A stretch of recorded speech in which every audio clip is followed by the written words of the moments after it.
খুব মানে একা একা মনে হয়, শুধু টেস্ট বলে বলে একটা মানে মেন্টালিও হয়তো বা মাইন্ডও সেট হয়ে গেছিলো যে শুধু আমাকে টেস্ট প্লেয়ার বলা হয়। ইংল্যান্ড অস্ট্রেলিয়াতে সবাই টেস্ট খেলতে চায়, তো সামনে একটা সুযোগ আসতেছে অস্ট্রেলিয়ার সাথে টেস্ট খেলার। আমরা যখন 9 নাম্বার থেকে 7-এ আসছি, অবশ্যই চেষ্টা থাকবে 1-5-এর মধ্যে আমরা আমাদের টেস্ট চ্যাম্পিয়নশিপটা শেষ করে। সঙ্গে যিনি আছেন তাকে আলাদা করে পরিচয় করিয়ে দেওয়ার প্রয়োজন বোধ করছি না। গেল 7 বছর ধরে বাংলাদেশ জাতীয় দলে নিয়মিত খেলছেন, তবে গেল 7 বছরে মোটে 24টা ম্যাচ খেলেছেন, সেটাও শুধুমাত্র টেস্টে, অর্থাৎ গায়ে লেপ্টে আছে শুধুমাত্র টেস্ট ক্রিকেটারের তকমা। অথচ এই সময়ে লিস্ট এ ক্রিকেটের যদি কথা বলি, 91 ম্যাচে 90টা ইনিংসে তিনি ব্যাট করেছেন, 3303 রান করেছেন, 48 প্রায় অ্যাভারেজ। যদি ক্রিকেটের সংক্ষিপ্ত সংস্করণ টি-20-র কথা বলি, সবশেষ যে টুর্নামেন্টটা হয়েছিল অর্থাৎ এনসিএলের টি-20 ফরম্যাট, সেখানে 5 ম্যাচে 192 রান করেছেন, একটা সেঞ্চুরি ছিল। কিংবা ঢাকা প্রিমিয়ার লিগ, দেশের ঘরোয়া ক্রিকেটের সবচাইতে ওয়ানডে ফরম্যাটের জৌলুসপূর্ণ আসরের যদি কথা বলি, সেখানে 11 ম্যাচে রান করেছেন 469। সাদমান ইসলাম অনেক কথা বলবো তার সঙ্গে। সাদমান, অনেকগুলো তকমা দিলাম, টেস্ট ক্রিকেটারের তকমাটা বোধহয় আপনার জন্য স্বস্তির নাকি অস্বস্তির? না, তা তো অবশ্যই, কারণ খেলে আসতেছি তো আপনার মানে আন্ডার-19 খেলার পর থেকে তো ওডিআই বা কোনো কিছু খুব খেলা হয় না লিস্টে ক্রিকেট ছাড়া, তো টি-20-রও ওরকম সুযোগ আসে না, যার কারণে শুধু টেস্ট বলে বলে একটা মানে মেন্টালিও হয়তো বা মাইন্ডও সেট হয়ে গেছিলো যে শুধু আমাকে টেস্ট প্লেয়ার বলা হয়। তো আমি লাস্ট 2 বছর ধরে চেষ্টা করছি কীভাবে নিজেকে প্রুভ করা যায় লিস্টে বা টি-20 সুযোগ আসলে। তো আমি এখন নিজেকে প্রুভ করার চেষ্টা করি যে হোয়াইট বলে যে আমিও খেলতে পারি, তো ওইটাই মানে বলছিলাম একটু আগে যে আপনাকে নতুন করে পরিচয় করে দেওয়ার প্রয়োজন বোধ করি না। এরপরে বোধহয় একটা পরিচয় আছে যে কখনোই আসলে জাতীয় দলের রঙিন পোশাকটা গায়ে জড়ানো হয়নি। বলছিলেন গেল 2 বছর ধরে নিয়মিত পারফর্ম করছেন, মানে কেমন লাগে আসলে পারফর্ম করেন? এ দলেও হয়েও কোথাও আসলে সুযোগ মেলে না, আমি রঙিন পোশাকের কথা বলছি না। ওইটাই আপনার মানে এ দলের হয়তো বা প্রত্যেক মানে লাস্ট আমি অনেক বছর ধরেই দেখতেছি যে ওডিআই একটা সিরিজ থাকে কোনো টিম আসলে, তো ওইখানেও আমার সুযোগ আসে না, শুধু রেড বলের হয়তো বা ম্যাচটা খেলেই আমার চলে যেতে হয়। তো এরকম সুযোগ না আসলে নিজেকেও তো প্রুফ করা যাবে না, কারণ আল্লাহর রহমতে লাস্ট যতগুলো ইয়ার গেছে আমি লিস্টেতে মোটামুটি যখনই সুযোগ আসছে আমি ভালো রান করছি বা চেষ্টা করছি কীভাবে ভালো খেলা যায়। তো আমার কাজ পারফর্ম করা, আরও বেটার করার, দেখা যাক ইনশাল্লাহ সামনে সুযোগ আসলে। নিশ্চয়ই সুযোগ আসবে। সুযোগের যেহেতু কথা বলছি, সামনে বিপিএল আছে। এখন পর্যন্ত সাদমান ইসলাম অনেক তার গোটা ক্যারিয়ারে মোটে 2বারই বিপিএল খেলেছে, তাও আসলে নিয়মিত একাদশ আসলে সুযোগ মেলা হয়নি। ক্রিকেটারদের সবচাইতে বড় আর্থিক এখন আসলে বলি টি-20 ফরম্যাটে বোধহয় সবচাইতে বেশি অর্থের ঝনঝনানি, অনেক বেশি অল্প সময় অনেক বেশি অর্থ।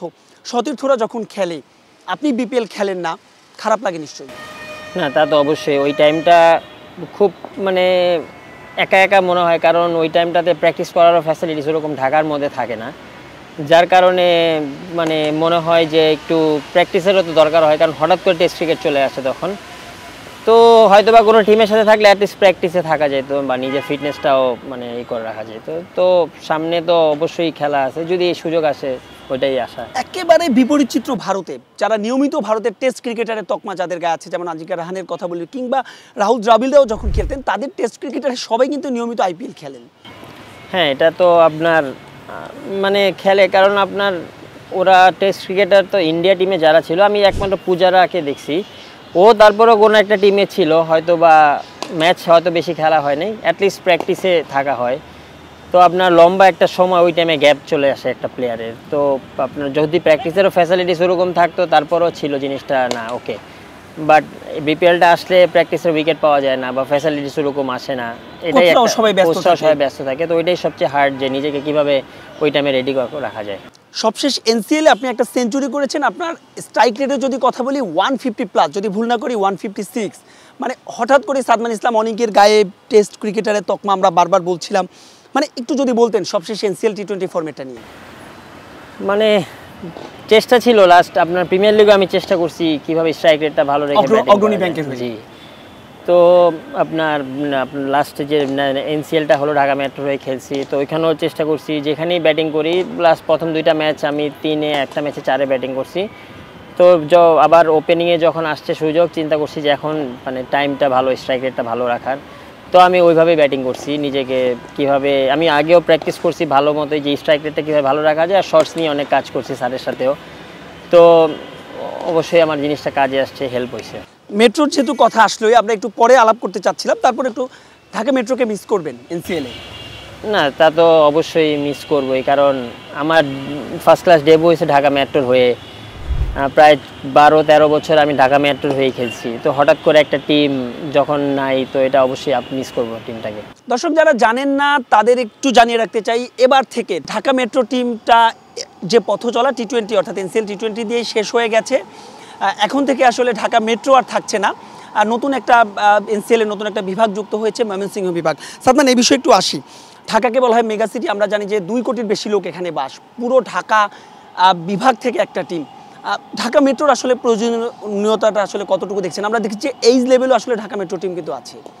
তা তো অবশ্যই, কারণ আপনার এজ লেভেল যদি হয়, এতগুলো টিম, এতগুলো মানে একাডেমি আছে, ওখানে তো ইয়াং প্লেয়াররা বেরোবে, তো ওদের মানে ওদেরও তো ইচ্ছা থাকে যে ঢাকা মেট্রো হয়ে খেলা, কারণ এতগুলো প্লেয়ার একটা ডিভিশনের জন্য অনেক প্লেয়ার। কারণ আমি যতটুকু জানি ঢাকা 2 কোটি মানুষের একটা শহর, প্লেয়ার তো অবশ্যই অনেক হবে, সবচেয়ে বেশি। জি, তো অবশ্যই জিনিসটা অনেক হার্ড হয়ে যাবে। তো ঢাকা ডিভিশন একটা টিম যেখানে 15 জন প্লেয়ার ফাইট করতে হবে এটার জন্য। তো আমার মনে হয় ঢাকা মেট্রোটা থাকলে প্লেয়ারদের জন্য একটু ইজি হইতো, বা কিছু প্লেয়ারও বের হয়ে আসতো। সবশেষ ঢাকা প্রিমিয়ার লিগে অগ্রণী ব্যাংকের হয়ে আপনি খেলেছিলেন। আপনাদের মোটামুটি আসলে মিড রেঞ্জের একটা দল ছিল, সেই দলটা আবাহনীর মতো দলকে হারিয়েছে যারা চ্যাম্পিয়ন হয়েছে। সুপার লিগে তারা খেলেছিল, দুর্দান্ত খেলেছে। এবার আসলে ঢাকা লিগটা শেষ পর্যন্ত হবে কি হবে না এটা নিয়ে একটা শঙ্কা রয়েছে। ক্রিকেটারদের আসলে দাবিটা কি? দিন শেষে তো ঢাকা লিগটা আপনাদের রুচি। তো অবশ্যই, কারণ মানে সবাই তো আমরা প্রত্যেক বছর মানে ওয়েট করি যে একটা ঢাকার প্রিমিয়ার লিগের জন্য, বা সবার মানে আর্নিং যে একটা আপনার আসে, যে এটা তো ঢাকা লিগ থেকেই আমাদের কতগুলো প্লেয়ার খেলা হয়, বা পারফরমেন্সের থেকেও যদি আসে, প্রত্যেক ইয়ার আমাদের অনেকগুলো প্লেয়ার বের হয়ে আসে ঢাকা প্রিমিয়ার লিগ থেকে। তো আশা করব যে টাইম মতো যদি হয় তো প্লেয়ারদের জন্য ভালো হবে, বা মানে অনেকগুলো প্লেয়ার, আমরা এই ইয়াং অনেকগুলো প্লেয়ার এবার আসছে, তো ওরা যদি খেলে তো ওদের জন্য ভালো হবে সামনে ক্যারিয়ারের জন্য। সাদমান, 7 বছর ধরে নিয়মিত জাতীয় দলে খেলছেন। এই গেল 7 বছর আমরা দেখেছি যে শুরুর দিকে আসলে আপনি খুব ভালো স্টার্ট পেতেন, কিন্তু সেই স্টার্টটা মানে আপনি ক্যারি করতে পারতেন না। সবশেষ জিম্বাবুয়ের বিপক্ষে সিরিজও আপনি একটা শতকের দেখা পেয়েছেন। শ্রীলঙ্কার বিপক্ষে সিরিজও আপনার গড়পড়তা পারফরমেন্স ছিল, একেবারে খারাপ বলা যাবে না। মানে বোধোদয়টা কি 7 বছরে আসলে জাতীয় দলে? না, অবশ্যই, কারণ লাস্ট 7 বছর আমি মানে প্রথম থেকে আমি চেষ্টা করছি যে কিভাবে নিজেকে সেট করা যায়, বা আমার একটা গোল ছিল, বা আমি যেরকম খেলি আমি অনেক চেষ্টা করছি যে কিভাবে বড় করা যায় যদি আমি সেট হই।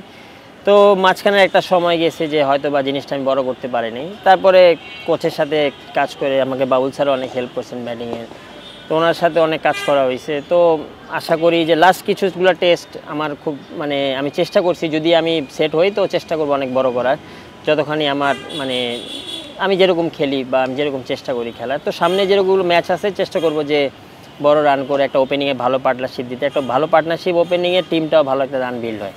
বলছিলেন বিল হয়, কিন্তু চলতি বছর আমরা মোটে 2টো টেস্ট খেলেছি, আর আয়ারল্যান্ডের সঙ্গে আমাদের 2টো টেস্ট আছে। আমরা টেস্ট ক্রিকেটের কালচারের কথা বলি, কিন্তু আসলে যে আপনারা যারা শুধুমাত্র টেস্টে খেলেন খুবই কম সংখ্যক টেস্ট ম্যাচ পান। বলছিলাম 7 বছর আপনি মোটে 24টা টেস্ট খেলেছেন। এই কালচারটা নিয়ে আসলে কি বলবেন? বাংলাদেশের টেস্ট ক্রিকেটের কালচার দেখেন, এখন এনসিএল 4 ডে ফর্মেট শুরু হচ্ছে এমন একটা সময়, যে সময় আসলে বাংলাদেশ আয়ারল্যান্ড সিরিজ কদিন পরেই শুরু হবে। না, লাস্ট 2 বছর আপনার টেস্ট চ্যাম্পিয়নশিপের হওয়ার পরে কিছু ম্যাচ আপনার বাড়ছে, কিন্তু তার আগে অনেক দিন পর ম্যাচ ছিল, যেটা আমাদের জন্য হয়তো বা কষ্ট হয়ে গেছিলো। তারপরে আপনার কোভিডের জন্য কিছু আপনাদের প্রবলেম ফেস করছি আমরা, অনেকগুলো সিরিজ বাতিল হয়েছে। তো এখন সামনে এই সিরিজটার পরে নেক্সট ইয়ার 2026-এ অনেকগুলো ম্যাচ আছে। তো আশা করি যে আয়ারল্যান্ড সিরিজটার সাথে মানে খেলার পর একটা গ্যাপ আছে 3 মাসে, তারপরে মনে হয় জি, তারপরে আপনার মানে তারপরে সব বড় সিরিজগুলো আমাদের। তো চেষ্টা করব যে এই গ্যাপটাতে, বা আয়ারল্যান্ডও আমাদের সাথে, ওরাও তো ভালো টিম, ওদের সাথে একটা টেস্ট খেলে মানে প্রিপারেশনটা আমাদের জন্য ভালো হবে। তো অবশ্যই সামনে যে ম্যাচগুলো আছে ওগুলো নিয়ে যদি চিন্তা করি, আশা করি যে ভালো একটা পারফরমেন্স দাঁড়াবে। সাদমান ইসলাম অনেক, আসলে আমরা জানি যে আগামী বছর আসলে অস্ট্রেলিয়ার বিপক্ষে আমাদের অ্যাওয়ে সিরিজ আছে, প্রায় 1 যুগ পরে আবার আমরা অস্ট্রেলিয়াতে যাব। সেই সিরিজটা নিয়ে আসলে কতটুকু রোমাঞ্চিত? কারণ আমরা পঞ্চপাণ্ডবে যাদের কথা বলি তাদের কেউই কখনো অস্ট্রেলিয়াতে ম্যাচ খেলেনি। সাদমান ইসলাম অনেকের হয়তো বা সব ঠিক থাকলে, পারফরমেন্স ঠিক থাকলে আমরা প্রত্যাশা করতেই পারি সে অস্ট্রেলিয়ার মাটিতে খেলবে। না, তা তো অবশ্যই, ইচ্ছা তো অবশ্যই অস্ট্রেলিয়ার মাটিতে টেস্ট খেলা, কারণ একটা ড্রিমও তো আসলে যে কারো কাছে। হ্যাঁ, তা তো অবশ্যই, কারণ ইংল্যান্ড অস্ট্রেলিয়াতে সবাই টেস্ট খেলতে চায়। তো সামনে একটা সুযোগ আসতেছে অস্ট্রেলিয়ার সাথে টেস্ট খেলার, আর অবশ্যই অস্ট্রেলিয়া অনেক ভালো টিম। তো ইনশাল্লাহ যদি সামনে আমরাই যদি ভালো পারফর্ম বা ভালো দেশের জন্য ভালো খেলতে পারি, তো অবশ্যই অস্ট্রেলিয়ার সাথে সুযোগ আসলে ইনশাল্লাহ চেষ্টা থাকবে অবশ্যই ভালো করার, ভালো টিম হয়ে খেলার। সাদমান, গেল টেস্ট সাইকেলে আমরা 7 নম্বর ছিলাম, তার আগের 2 টেস্ট সাইকেলে আমরা 9 নম্বর ছিলাম। গেল টেস্ট সাইকেলে আমাদের পারফরমেন্স আসলে বেশ ভালো হয়েছে তুলনামূলক। আমরা পাকিস্তানের মতো দলের আগে ছিলাম, ওয়েস্ট ইন্ডিজের মতো দলের আগে। এবারের সাইকেলে আসলে সাইকেল শেষে বাংলাদেশকে কোথায় দেখতে চান আগামী সাইকেল শেষে? অবশ্যই আমরা যখন 9 নাম্বার থেকে 7-এ আসছি, তো ডে বাই ডে চেষ্টা করবো আরও কীরকম বেটার করা যায়। তো অবশ্যই চেষ্টা থাকবে 1 to 5 এর মধ্যে আমরা আমাদের টেস্ট চ্যাম্পিয়নশিপটা শেষ করা, এটা আমাদের খুব বড় মানে একটা টার্গেট আমাদের। আপনি বলছিলেন হোমে টেস্ট আছে, কিন্তু আমরা যদি গেল টেস্ট সাইকেলটা দেখি, হোমের চাইতে কিন্তু আমাদের অ্যাওয়ে রেজাল্টটা ভালো ছিল। ভারতের টেস্টটা যদি বাদ দেই, আমিও সেই টেস্ট সিরিজ কভার করতে গিয়েছিলাম, ওই টেস্ট সিরিজটা বাদ দিলে অ্যাওয়েতে বোধহয় আমাদের পারফরমেন্সটা ভালো ছিল। মানে এইটার কি আসলে কোনো কারণ ছিল যে হোমে আমরা সাধারণত ভালো করি, কিন্তু গেল টেস্ট সাইকেলে আমরা হোমের চাইতে অ্যাওয়েতে বেশি ম্যাচ জিতেছি? লাস্ট ইয়ার আমরা ওয়েস্ট ইন্ডিজের সাথেও আপনার ভালো টেস্ট ম্যাচ, শেষ ম্যাচটা জিতেছি, তারপরে পাকিস্তানের সাথে তাদের মাটিতে হোয়াইট ওয়াশ করলাম। তো কারণ এবছর আমাদের সবচেয়ে বেশি হোমে টেস্ট, মানে এই সাইকেলে। তো এর জন্য বলতেছি যদি হোমটা আমরা বেশি আপনাদের মনে হয় ইংল্যান্ডের সাথেও আমাদের হোমে টেস্ট, তো অবশ্যই চেষ্টা থাকবে যে হোমের টেস্টগুলো যদি আমরা সিরিয়ালি প্রত্যেকটা ম্যাচ, তারপরে অ্যাওয়ে মনে হয় আমাদের সাউথ আফ্রিকা আর অস্ট্রেলিয়ার সাথে, তো চেষ্টা থাকবে আমরা যদি এগুলো ওদের খেলার আগে এগুলো যদি আমরা ভালো ম্যাচ আমরা ভালো জয় আনতে পারি, তাহলে কনফিডেন্সটা আমাদের ওইখানেও আমার ভালো কাজে দিবে, যেটা মানে ভালো হবে টেস্ট চ্যাম্পিয়ন। সাদমান, হোম কন্ডিশনের সুবিধা আসলে পৃথিবীর সব দেশ নাই, সব দেশ। বাংলাদেশের বেলায় যখন বাংলাদেশের কেউ আমরা হোম কন্ডিশনের সুবিধাটা নেই, তখন বোধহয় একটু বেশি সেটা নিয়ে নেতিবাচক আলোচনা হয়। এবং এই সঙ্গে একই প্রশ্ন, যখন হোম কন্ডিশনের সুবিধা যখন আমরা নেব, তার মানে হচ্ছে আমরা স্পিনিং ফ্রেন্ডলি উইকেট করব। আপনি টপ অর্ডারে ব্যাট করেন, বিষয়টা আসলে বা ওপেনার, আপনার জন্য আসলে কতটুকু আরও বেশি চ্যালেঞ্জিং হয়ে যায় কিনা? না, চ্যালেঞ্জিং বলতে আপনার সব দেশেই তো তাদের অ্যাডভান্টেজটা নিবে, কারণ ইন্ডিয়ার সাথেও কেউ টেস্ট খেলতে গেলে ওরাও তো স্পিনিং ট্র্যাক করে, বা পাকিস্তানের সাথে সাউথ আফ্রিকা টেস্ট হচ্ছে, প্রথম টেস্টে তো স্পিনিং ট্র্যাক ছিল, তো এটা চ্যালেঞ্জ আসবে ক্রিকেটে, এবং হোম কন্ডিশনের সুবিধা সবাই নেবে। জি, তা তো অবশ্যই। তো ওইটাই হয়তো বা ওইটাই চ্যালেঞ্জ হিসেবে নিয়ে এনজয় করা বা ভালো ক্রিকেট খেলা, ওইটাই তো আমাদের কাজ। আগামী টেস্ট সাইকেল নিয়ে বাংলাদেশ দলের তো কথা বললেনি, সেরা 5-এর মধ্যে থাকতে চান। সাদমান ইসলাম অনিকের আসলে লক্ষ্যটা কি, যেহেতু গায়ে টেস্ট ক্রিকেটের তকমা লেপ্টেই গেছে?